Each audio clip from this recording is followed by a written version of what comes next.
हर सुबह चाय एक नई उम्मीद के साथ, हर पाकिस्तानी की सुबह चाय की एक और कप के साथ। और जनाब, चाय की मोहब्बत हर दिल को जोड़ती है। मुश्किल वक्त तो आते रहते हैं, लेकिन चाय के एक और कप के साथ दिन को आसान बनाएं। और जनाब, जपाल दानेदार एक बार फिर से लेके आया है मेरे फेवरेट पाकिस्तानी सॉन्ग का नया ट्विस्ट। तो चलिए मेरे साथ मिलकर उस नए ट्विस्ट को देखिए। जनाब, अगर आप सेहत के मसाइल से दो चार हैं, हमेशा हम आपकी सेहत का बहुत ज़्यादा ख्याल रखते हैं, लेकिन अगर कोई मसले मसाइल हैं तो हमारे पास यही होता है कि ज़्यादा से ज़्यादा हम ये कर सकते हैं कि आपको उसके बारे में अवेयरनेस दें कि जो चीज़ें आप देख रहे हैं, समझने की कोशिश कर रहे हैं और आपको समझ नहीं आ रही। जैसे कि मैं जिक्र करूंगी इस वक्त खुसूसन, अगर आप खातून हैं तो आपने कुछ महीने पहले से कभी भी आप कोई वीडियो देख रहे हो, कोई रील्स देख रहे हो, तो एक ऐड आपके सामने आता है जिसमें आपको ख़ास तौर से कहा जाता है कि अपनी ज़िंदगी में खाने पीने में अपने विटामिन्स में जो है मैग्नीशियम का इस्तेमाल करें। और मैग्नीशियम के मुतालिक जो है हर कोई आके जो है आपको बता रहा है कि आपकी सेहत के लिए कितना ज़रूरी है, किस तरह इस सप्लीमेंट को जो है खाना चाहिए, किस तरह नहीं खाना चाहिए। लेकिन बाज़ दफ़ा ऐसा होता है कि मैं जब ये चीज़ देख रही होती तो मैं सोच रही थी कि आज से अगर हम ये चंद माह पहले देखें तो इसका कहीं ना नाम था ना कहीं जिक्र था। कभी किसी डॉक्टर ने नहीं कहा कि मैग्नीशियम जो है वो सेहत के लिए कितना ज़रूरी है, किस तरह इस्तेमाल करना चाहिए।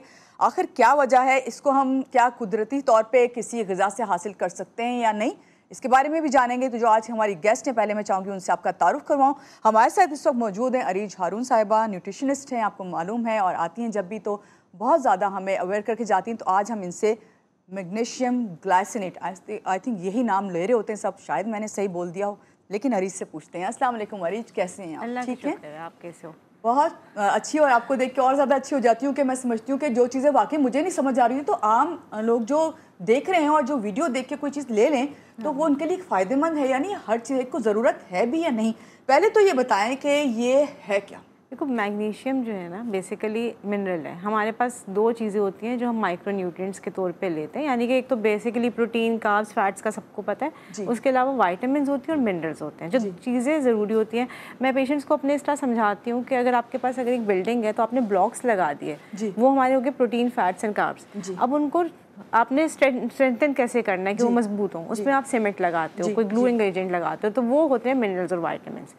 अब उसमें मिनरल्स में भी हमारी बॉडी में कुछ की बहुत कम रिक्वायरमेंट होती है, कुछ की थोड़ी ज़्यादा होती है। जिनकी ज़्यादा होती है उसमें कैल्शियम है, मैग्नीशियम है, जिनकी कम होती है उसमें जिंक आ जाएगा, कॉपर आ जाएगा। तो ये चीज़ें हमें ज़रूरत हैं और ये हमेशा से हैं। एज डॉक्टर्स हम इनके यूजेस पढ़ते हैं, हमारी बॉडी में कहाँ यूज़ हो रहे हैं, किधर नहीं यूज़ हो रहे हैं, इनके क्या बेनिफिट्स हैं, कहाँ से मिलेगा, सब पता होता है। हम बस प्रॉब्लम ये होती है कि हमारा ट्रेंड होता है, जैसे डाइट का ट्रेंड आएगा तो कभी कीटो का आ गया, फिर इंजेक्शंस का आया, तो अब सप्लीमेंट्स में पहले विटामिन डी इतना हुआ कि जिन लोगों को नहीं भी ज़रूरत थी वो विटामिन डी लिए जा रहे थे।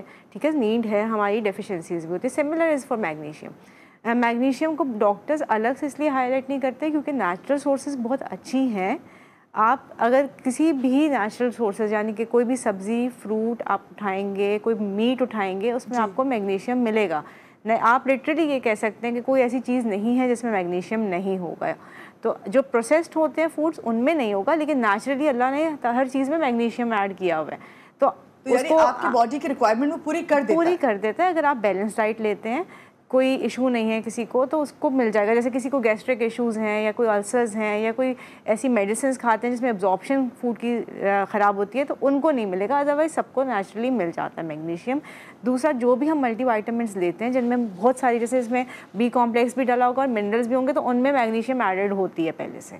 ठीक है। अब ये हुआ कि वो हाइप बन गई तो लोगों ने अलग से भी मैग्नीशियम सप्लीमेंट्स, ऑफ कोर्स अगर किसी की रिक्वायरमेंट होती है तो वो डॉक्टर उनको एडवाइस कर देता है। हमारे पास जैसे पेशेंट आते हैं जिनको हार्ट के इश्यूज़ हैं या जिनको कोई मस्कुलर डिस्ट्रॉफीज़ हो रही हैं या जिनकी कोई गट इश्यूज़ हैं, तो हम उनको एडवाइस अलग से भी करते हैं। ठीक है। अच्छा डॉक्टर अरीज, आपने कहा कि हम एडवाइस करते हैं अगर ज़रूरत है, तो ये आपको कैसे पता चलता है, कौन सा आपको टेस्ट करवाना पड़ता है जिससे आपको पता चले कि मैग्नीशियम जो है उसको आप उस तरह नहीं अपनी डाइट के थ्रू नहीं ले पा रहे हैं? ये आपने ना बड़ा अच्छा क्वेश्चन किया, क्योंकि मैग्नीशियम जो है हमारी बॉडी में अराउंड 25 ग्राम्स होता है। ठीक है। और वो ग्राम्स इस तरह डिस्ट्रीब्यूट होते हैं कि वो ज़्यादातर बोन्स में, मसल्स में होता है। हमारे ब्लड में वो बहुत कम मिकदार में होता है वैसे ही। तो अगर आप किसी को कहेंगे कि सीरम मैग्नीशियम टेस्ट कराओ, तो हो सकता है वो ठीक आए जी, लेकिन वो कोई रिलायबल टेस्ट नहीं है। तो डॉक्टर्स इस तरह डिसाइड करते हैं कि इसके मल्टीपल टेस्ट होते हैं कि जैसे किसी को बहुत सारी मैग्नीशियम खिलाई और उसकी यूरिन में एक्सक्रीशन देखी कि प्रॉपर हो रही है कि नहीं हो रही, उससे टेस्ट करते हैं। फिर या हम बोन या टिश्यू सैंपल लेते हैं, या फिर हम लोग ये करते हैं कि सिम्टम्स और टेस्ट को कंबाइन करते हैं, क्योंकि इसका कोई डेफिनेट टेस्ट नहीं है। जो लोग कहते हैं ना हमने मैग्नीशियम ब्लड में तो सही आ रही थी या कम आई थी, वो रिलायबल टेस्ट नहीं है। Serum magnesium is not a reliable test to diagnose कि इसको डेफिशिएंसी है कि नहीं है, क्योंकि जो मेजॉरिटी हमारी मैग्नीशियम वो तो मसल के अंदर है, जो टिश्यू में है, बोन्स में, तो उसको कैसे टेस्ट करें? जो है डॉक्टर साहबा, जो खवातीन देख रही हैं, खासतौर से खवातीन को कहा जा रहा है, जितनी भी वीडियोज आ रही है ना उसमें कहा जा रहा है खवातीन पे जो है फोकस किया हुआ है कि ये मैग्नीशियम आपको ज़रूर लेना है, अपनी डाइट का हिस्सा बनाना है। इसके सिम्टम्स क्या हैं, क्योंकि आपने कहा ना सिम्टम्स असल में देखा जाता है, वो टेस्ट में नहीं देखा जाता। उसका देखो, पहले मैं थोड़े से इसके बेनिफिट्स जो स्पेशली फीमेल्स के लिए मैग्नीशियम इसलिए फीमेल्स पे ज़्यादा फोकस करें क्योंकि मैग्नीशियम हमारे हार्मोन्स बनाने में, मैग्नीशियम ऐसे करता है कि जो डिफरेंट हार्मोन्स हैं बन रहे, जब प्रोटीन बन रही है, डीएनए बन रहे, उसके अंदर रोल प्ले करता है। तो हमारे फीमेल्स के हार्मोन ज़्यादा होते हैं, मैग्नीशियम अगर डेफिशिएंट होगी तो हार्मोन्स अच्छा वर्क नहीं करेंगे, इसलिए फीमेल्स को फोकस किया जाता है। बोन हेल्थ के लिए बहुत ज़रूरी है, हार्ट मसल के लिए बहुत ज़रूरी है, आपके जिनको डायबिटीज़ होती है उसमें बहुत हेल्प करता है, शुगर लेवल्स कंट्रोल करने में, ब्लड प्रेशर कंट्रोल करने में। तो आपके ये जहाँ अब आप सोचिए बेनिफिट्स हैं, तो जहाँ डेफिशिएंसी होगी ये सारी चीज़ें नज़र आना शुरू हो जाएंगी, लेकिन मसल वीक हो जाएगा, हड्डियों में दर्द होगी, फीमेल्स के हार्मोन्स डिस्टर्ब होंगे। प्रॉब्लम कहाँ आती है, क्योंकि ये वाले सिम्टम्स दूसरे मिनरल्स और वाइटामिन्स की डेफिशिएंसी में भी हो रहे होते हैं। इसी वजह से हम नॉर्मली एडवाइस करते हैं कि आप बैलेंस डाइट लें और एक अच्छा गुड सप्लीमेंट जिसमें सारी चीज़ें एडेड हों, तो आपकी वो कवर हो जाएंगी चीज़ें। मैग्नीशियम का जहाँ तक ताल्लुक है कि किसी को अगर वीकनेस हो रही है, मुझे लगा कि इस पेशेंट को मैग्नीशियम की ज़रूरत है, उसको कॉन्स्टिपेशन भी हो रही है, उसकी नींद डिस्टर्ब हुई है, क्योंकि सिम्टम्स में आता है, तो मैं उसको कहूँगी अगर तुम एक्स्ट्रा मैग्नीशियम ले लो। तो फिर हम मैग्नीशियम के डिफरेंट सॉल्ट्स होते हैं वो एडवाइस करते हैं। जैसे आपने कहा है शुरू में कि ग्लाइसिनेट, तो मैग्नीशियम ग्लाइसिनेट एक सॉल्ट है। जब भी हम कोई मिनरल देते हैं, चाहे वो जिंक हो, कैल्शियम हो, कॉपर हो, उसके साथ उनके सॉल्ट्स होते हैं। वो डायरेक्टली मिनरल हम लोग नहीं खिला सकते पेशेंट को, तो उसकी कॉम्बिनेशन होती है कि किसी और केमिकल के साथ ऐड करके उसको दिया जाता है। तो magnesium glycinate is salt of magnesium, इसी तरीके से सिट्रेट होता है, ऑक्साइड होता है, तो डिफरेंट सॉल्ट्स होते हैं। बेनिफिट्स क्यों इसके ज़्यादा हाईलाइट किए जा रहे हैं, क्योंकि जब हम कोई भी टाइप की मैग्नीशियम लेते हैं उसकी एब्जॉर्प्शन होगी, तो किसकी एब्जॉर्प्शन सबसे ज़्यादा अच्छी है और किसके साइड इफेक्ट सबसे कम है, वो बेस्ट हो जाती है। तो ग्लाइसिनेट का थोड़ा सा ये कि उसके रिजल्ट्स बेहतर आ रहे हैं, बैलेंस हो जाता है। आपने कहा ना कि हाँ, कंपेयर टू अदर, खाली नहीं, खाली तो आएगा ही नहीं, वो कॉम्बिनेशन में ही आएगा। तो डॉक्टर साहब अगर हम कहें कि भाई हम तो चाहते हैं कि हम इस तरह से विटामिन वगैरह के सप्लीमेंट ना लें, कोई हम खुराक के जरिए लेना चाहते हैं, सबसे बेस्ट, तो सबसे बेस्ट खवातीन के लिए खुराक क्या है जिससे आप कह रही हैं कि हार्मोन्स की प्रॉब्लम वगैरह भी दूर हो? जो मुझे ऐसा पता नहीं क्यों आ रहा है एक स्पार्क सा जहन में कि खवातीन बहुत ज़्यादा चिया सीड का इस्तेमाल करती हैं। सही कह रहा हूँ, तो मुझे नहीं पता, ये आपने बहुत अच्छी बात की थी कि जो सीड्स हैं, स्पेशली पम्पकिन सीड्स जो हैं और जो चिया सीड्स हैं, उनके अंदर बहुत अच्छी सोर्स होती है मैग्नीशियम की। इसके अलावा मीट में बहुत अच्छी सोर्स होती है, बनाना बहुत अच्छी सोर्स है, और आप मतलब कोई भी चीज़ उठाएंगे ना, इवन दही में बहुत अच्छा मैग्नीशियम आपको मिल जाता है, अराउंड 40 मिलीग्राम्स मिल जाता है। अगर आपकी डेली रिक्वायरमेंट फीमेल्स की जैसे 310 होती है, 350 होती है, डिपेंडिंग कि वो नर्सिंग मदर्स हैं या प्रेगनेंसी में, तो उसमें आप सोचो अगर आप 30 मिलीग्राम्स उसमें से दही से ले लेते हो। पम्पकिन सीड्स में तो अराउंड 100 मिलीग्राम्स होती हैं, डिपेंडिंग उसके वेट के अकॉर्डिंगली। तो हम लोग इस तरीके से बताते हैं, 1 कप दही की मैं बात करूँ, तो आप अगर प्रोटीन लेते हो जो हमारे पाम साइज़ होता है, उसके अंदर बहुत अच्छी सोर्स अराउंड 60 मिलीग्राम्स मिल जाएगी। तो मैग्नीशियम की सोर्सेज नेचुरली बहुत हैं, जितनी भी सब्जियां हैं उन सब में है। तो अगर आप डेली थोड़ा सा ग्रीन वेजिटेबल्स लेते हो, दही खाते हो, एक टाइम पे आपको सीड्स मिक्स करके लेते हो, दूध पी लेते हो, तो आपकी नेचुरल सोर्सेज पूरी हो जाएंगी। ठीक है डॉक्टर, ये सिम्टम्स नहीं आ रहे, फॉर एग्जांपल नहीं पता चल रहा है ये सिम्टम्स ये नहीं है, लेकिन आप जो है बहुत थकावट फील कर रहे हैं या कुछ इस तरह लेथार्जिक रहती हैं बाज़ दफ़ा बहुत सारी ख़वातीन, तो क्या उसमें अभी यही इंडिकेटर्स होंगे कि आपके अंदर मैग्नीशियम की कमी है? देखो, अगर सिर्फ थकावट है ना, वो मल्टीपल भी हो सकती है, लेकिन मैग्नीशियम वही बात है, हम फिर कहते हैं आप मल्टीविटामिन लें जिसमें आपकी सारी चीज़ें कवर हो। और क्योंकि टायर्डनेस, फटीग मसल की, मैंने कहा ना मसल के लिए ज़रूरी है कि उसकी बिल्डिंग, उसकी मसल की जो कॉन्ट्रैक्शन होती है, जो हम मूवमेंट करते हैं, हार्ट की जो कॉन्ट्रैक्शन होती है, जो हार्ट पंप करता है, उसके लिए बहुत इंपॉर्टेंट है मैग्नीशियम। तो कुछ ख़वातीन होती है ना, कहते हैं हमें पेल्पिटेशन फील हो रही है, हम ऐसा लगता है दिल बैठ रहा है, उनको भी एडवाइस करते हैं मैग्नीशियम। तो आप उनको नेचुरल सोर्सेज भी देते हैं और फिर सप्लीमेंट्स भी देते हैं। हम लोग कहते हैं कि ऐसा करें, आप 1 महीना लेकर देखें कि आपके सिम्टम्स इंप्रूव हो रहे हैं। वैसे तो 8 वीक्स लगते हैं कोई भी चीज़ बेहतर होने में, लेकिन ज़्यादातर slowly you get to feel कि हाँ मैं बेहतर फील कर रहा हूँ, मुझे अच्छा लग रहा है, अब मेरे एनर्जी लेवल्स बेहतर हो गए। तो हम 1 मंथ के बाद उसको फॉलो अप रिव्यू करते हैं कि इनको ऐड यही करना है, तो इस तरीके से कर सकते हैं। और सबसे अच्छी बात, आपने आपको खुद एग्जाम करना शुरू करें ताकि पता चले अगर आप कोई चीज़ ले रहे हैं तो आपके अंदर क्या चेंजेस आ रही हैं, पॉजिटिव वे में क्या आ रहा है, नेगेटिव क्या आ रहा है, ताकि आप डॉक्टर को बता सकें। आपने बहुत अच्छी बात की। अभी मुझे आपसे नेक्स्ट क्वेश्चन यही करना था कि भाई ये बताएं कि कितने अरसे तक लेना चाहिए सप्लीमेंट, और भी बातें आपसे करनी है। और ख़ास तौर से आपने बताया ना जिस तरह दही खाने का या और दूसरी जो डाइट्स हैं अपने हेल्दी चीज़ें लें, तो वो क्या उसका असर पड़ता है कि टाइमिंग के हिसाब से लिए जाएँ, ये भी आपसे पूछते हैं। लेकिन यहाँ लेते हैं एक छोटी सी ब्रेक के बाद वापस आते रहिएगा हमारे साथ।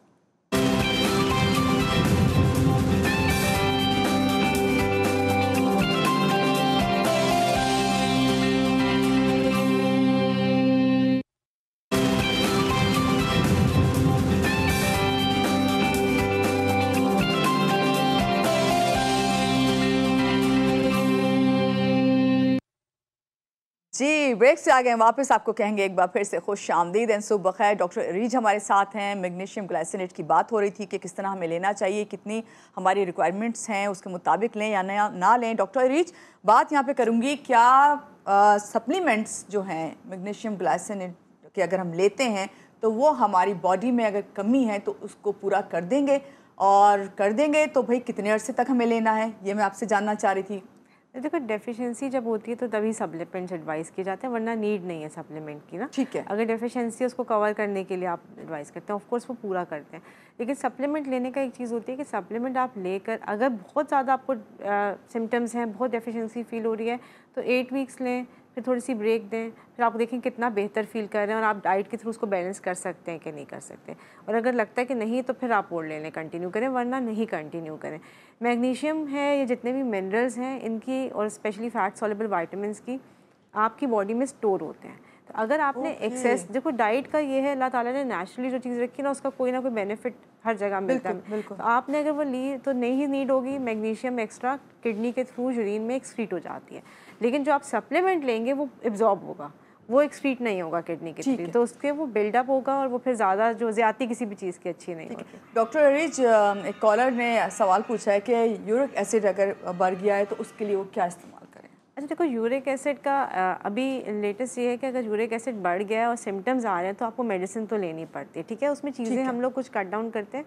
बेसिकली लोगों को पता है कि गोश्त नहीं खाना, लेकिन गोश्त नहीं, प्यूरिन बेसिस होते हैं, एक टाइप की प्रोटीन होती है जिसका वो हम लोग मना करते हैं, अमाइनो एसिड होता है। तो प्यूरिन बेसिस जो है वो ग्रीन लीफी वेजिटेबल्स में भी होते हैं, जैसे पालक होगी उसमें भी मना करते हैं, रेड बीन्स में भी होंगे, लेंटिल्स में भी होते हैं। तो अब वो पेशेंट्स अक्सर कहते हैं ये तो हम सब कुछ ही खाना छोड़ दें, गोश्त वैसे मना हो गया, आपने कह दिया सब्जियां भी कम खाओ, वो लिमिटेड। मैं कहती हूँ कि क्वांटिटी थोड़ी रखें। रेड मीट थोड़े अरसे के लिए बिल्कुल ज़रा अवॉइड कर दें, वाइट मीट लें, एग ज़रूर ले सकते हैं आप। पानी का इंटेक बहुत अच्छा रखें अपना, ताकि जो एक्सेसिव बिल्डअप हो रहा है वो अच्छी तरीके से वॉश हो। दूसरा, फ्रूट का इंटेक ज़रा लिमिट करें, क्योंकि जो फ्रूट का इंटेक फ्रुक्टोज होता है वो उसको एक्सक्रीट नहीं होने देता, किडनी से एक्सेसिव यूरिक एसिड को निकलने नहीं देता। अच्छा। तो और किडनी फंक्शन बेहतर करने के लिए क्या चीज़ आप करें, खीरे का इस्तेमाल करें, पार्सले का इस्तेमाल करें, मिंट लीव्स बहुत अच्छी होती हैं, ये आप चीज़ें ऐड कर लें। दूसरा, यूरिक एसिड में जो चीज़ एक हम लोग एडवाइस करते हैं, नॉर्मली हम डाइट में नहीं करते, स्टार्ची वेजिटेबल्स, यानी कि जैसे आलू है जी, वो आप इस्तेमाल करें, शक्करकंदी इस्तेमाल करें। वो स्टार्ची वेजिटेबल्स हैं, या फिर राइस हैं जो स्टार्च बेस्ड चीज़ें होती हैं, जिनमें ज़्यादा वो जो कार्ब्स होते हैं हमारे, तो वो वाले जो हैं वो उससे यूरिक एसिड का बिल्डअप थोड़ा सा स्लो डाउन हो जाता है। और जिस तरह आपने कहा कि सीड्स का इस्तेमाल करें, और खास तौर से आपने वो कहा जो आप बता रही थी, मुझे नाम भूल गया उस वाले सीड का, पंपकिन सीड। वो आप बैठे बैठे बातें कर रहे हो, आप लेके बैठ जाएं, एक अच्छा वो है कि आप खाएंगे उस वक्त आपका टाइम भी गुजर जाएगा अच्छा, और आपकी हेल्थ के लिए भी अच्छा है। सीड्स जो है ना, उनके बेनिफिट्स इसलिए क्योंकि उनके अंदर ना ओमेगा 3 फैटी एसिड्स बहुत अच्छे होते हैं, और ओमेगा 3 फैटी एसिड्स हमारे नर्वस सिस्टम के लिए, नर्व्स के लिए बहुत ज़्यादा इंपॉर्टेंट है,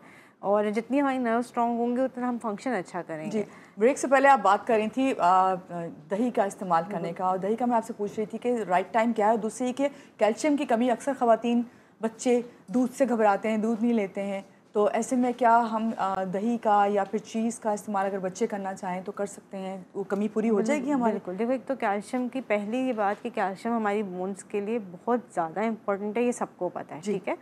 लेकिन कैल्शियम के और भी बेनिफिट्स हैं हमारे नर्वस सिस्टम के लिए। जैसे कॉन्ट्रैक्शन के लिए मैंने आपसे ब्रेक में से मैं बात की थी कि मसल में मैग्नीशियम, पोटाशियम, कैल्शियम ये चैनल्स होते हैं। तो आप हम लोगों से पता है, बच्चों को कहते हैं दूध पियो लंबे हो जाओगे, दूध पियो स्ट्रॉन्ग हो जाओगे, दांत जो है वो अच्छे होंगे, तो ये चीज़ें हमें बच्चों को बताते हैं। लेकिन दूध के अलावा जो non dairy sources of calcium है वो बहुत सारी हैं। मैं अक्सर पेशेंट्स को कहते हैं ना हम कैल्शियम का सप्लीमेंट ले रहे हैं, मैं कह रही हूँ किसी में ऐड हो ठीक है, अलग से नहीं लें, क्योंकि अगर आप अलग से ले रहे हैं इसका मतलब है आप कोई फ्रूट नहीं खा रहे, आप कोई सब्ज़ी नहीं खा रहे। दही और दूध तो बहुत बात है, हर वेजिटेबल में, हर फ्रूट में कैल्शियम प्रेजेंट है। तो आप अगर फ्रूट और वेजिटेबल्स खाते हैं तो आपको एक्सेसिव नीड है ही नहीं। डेली फीमेल्स की रिक्वायरमेंट जो होती है वो 1000 मिलीग्राम्स होती है 3 ग्लास दूध के। अब 3 ग्लास दूध के कोई नहीं पीती, तो आप दही खा सकते हैं। आपने 2 टाइम पे दही खाया, 1 बोल दही का ले लिया, उसमें बेशक आप दही के अंदर रायता बना लें, दही के अंदर थोड़ा सा शहद डाल लें अगर कोई डायबिटिक नहीं है या किसी को वेट का इशू नहीं है। आप इस दही का इस्तेमाल करें। फ्रूट्स, ग्रीन लीफी वेजिटेबल्स, पालक है, ये हमारे तो इतने सारे साग डिफरेंट टाइप्स के आते हैं, वो इस्तेमाल करें। फ्रूट्स अल्लाह ताला ने इतने सारे रखे हुए हमारे यहाँ, पीचेस आए होते हैं, नाशपाती आई हुई। आपको किस चीज़ का इशू है, तो आपकी कोई कैल्शियम की सप्लीमेंट्स तब चाहिए जब आप कुछ नहीं खा रहे। जब तक आपको डॉक्टर जो है एडवाइस ना करे, टेस्ट के मुताबिक ना, उस वक्त तक आपको कोई भी सप्लीमेंट लेने की ज़रूरत नहीं होती, क्योंकि अल्हम्दुलिल्लाह ऐसे हमारे पास खुराक है और हमारे पास ये खास तौर से अपने फ्रूट का है, सब्जियों का है। सिर्फ एक चीज़ ऐड कर दूं कि कैल्शियम की डेफिशिएंसी मेजॉरिटी फीमेल्स में होती है, लेकिन उस तरीके से नहीं। बोन्स इसलिए वीक होती है क्योंकि हम साथ विटामिन डी नहीं ले रहे होते, विटामिन के का इस्तेमाल नहीं हो रहा होता। ये चीज़ें 2 अगर ऐड करेंगे तो जो कैल्शियम आप ले रहे हैं ना वो यूज़ होना शुरू हो जाएगी। ठीक है, क्योंकि आपने कहा कि कोई भी सप्लीमेंट हो वो जो है सेपरेटली नहीं ले सकते जब तक उसका दूसरा कुछ ऐड ना हुआ हो। बहुत शुक्रिया डॉक्टर रीच, बहुत सारी बातें करनी थी अभी आपसे, और ख़ास तौर से मेरे जहन में एक सवाल और भी था, वो जो आप नेक्स्ट प्रोग्राम में आएंगे ज़रूर करूँगी कि भाई जो मर्द हजरात हैं क्या उनके लिए भी मैग्नीशियम इतना ही ज़रूरी है? बस ऐसे करके बता दें येस और no. Okay, thank you so much. और आपको ये कहूँगी कि अपनी सेहत का बहुत ज़्यादा ख्याल रखें। हमारी तो पूरी कोशिश होती है कि डॉक्टर रीच हों या और भी हमारे पास कोई भी न्यूट्रिशनिस्ट आएँ तो उनसे ये जानें कि आपकी सेहत के लिए कौन कौन सी ग़िज़ाएँ बहुत ज़रूरी हैं जिनका आप इस्तेमाल कर सकते हैं और बगैर किसी सप्लीमेंट के अपनी अच्छी ज़िंदगी जो है वो गुजार सकते हैं। यहाँ लेते हैं एक छोटी सी ब्रेक के बाद वापस आते हैं, रहिएगा हमारे साथ।